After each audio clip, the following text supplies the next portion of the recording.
Hi, I'm Chantelle Otten and I'm a NAM-based sexologist, and this is Fill Your Cup with Cotton On Body. I would say definitely my female friendships. I don't know. I'm just like, I've got the most amazing friends. I've done a lot of travel with them recently, and I'm going through a stage where I'm really enjoying what I'm learning from my girlfriends. We're all in transient kind of periods in our lives. I think for me, it's like blowing off steam. You know, for some people, it's running. For some people, it's therapy. Like myself, I love, doing my own therapy. I have a great therapist. But I also think like going and dancing, into the early hours of the morning is really, really healthy. And I think like getting lost in music and a beat is really important. So I do that a lot in terms of my wellness. I don't think pushing yourself, for me, it doesn't really work. I think it's really just about recharging in the best way you know how and what suits you. Definitely more of a morning routine person. I think that some days that can get derailed, of course, depending on, my energy levels. But no, I love waking up. I love having a hot shower and then just putting on lotion, smelling really good. And I always listen to like my self-help audiobooks in the morning. And then at nighttime, my routine is there, but it's really like I have this eye mask that like blocks out everything, and it has headphones in it. So I listen to a fiction book when I go to sleep. Makes me, because then I'm not like overthinking, a self-help book while I'm trying to doze off.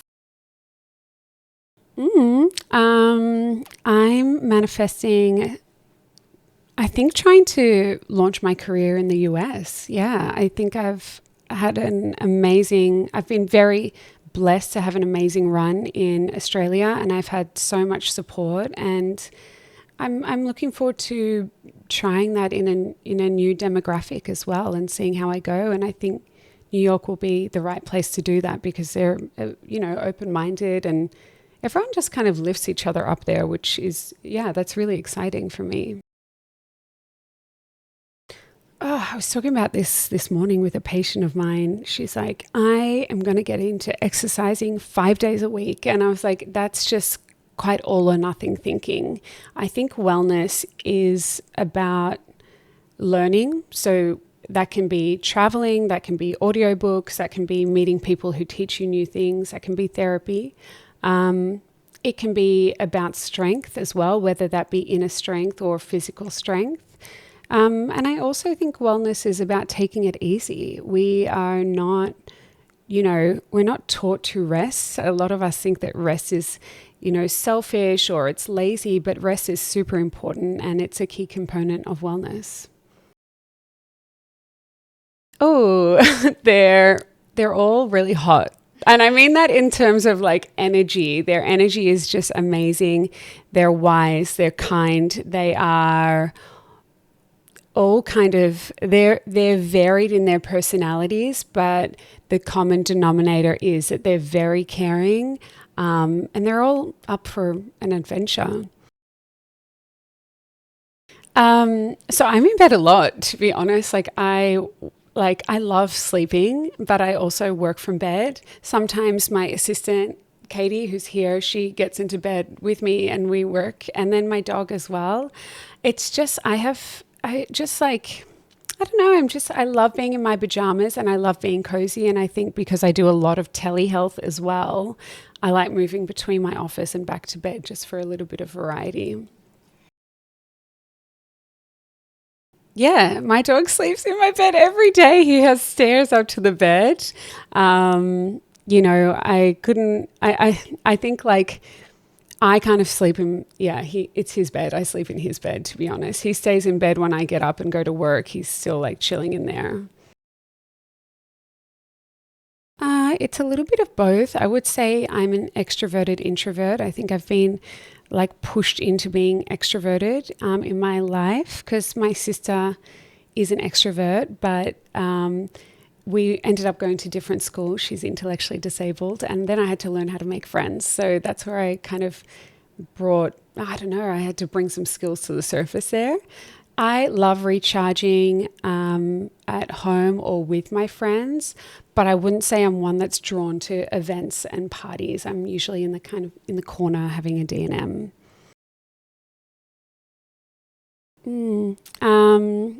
Self-care for me, it can be tough. I'm just going to be honest with you. It can be really, really tough.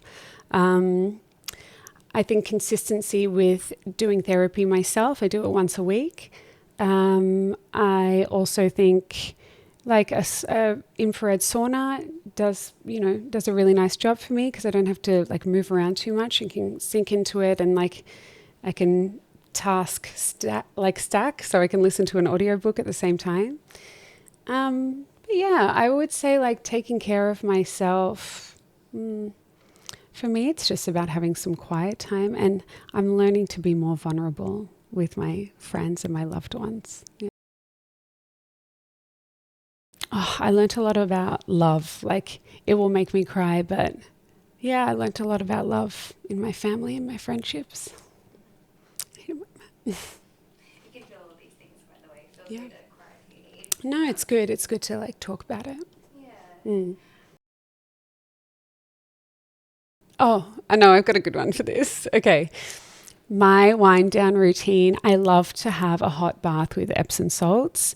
And then I try and just put my phone somewhere and not look at it. So, because you can kind of get, when you've been doing telehealth or with patients all day, you kind of get a little bit discombobulated. So I try and stay away from my phone and just relax into the evening. Or it's like do not disturb, which my phone's on do not disturb every day, all day. But, I block myself out of like a lot of apps at nighttime.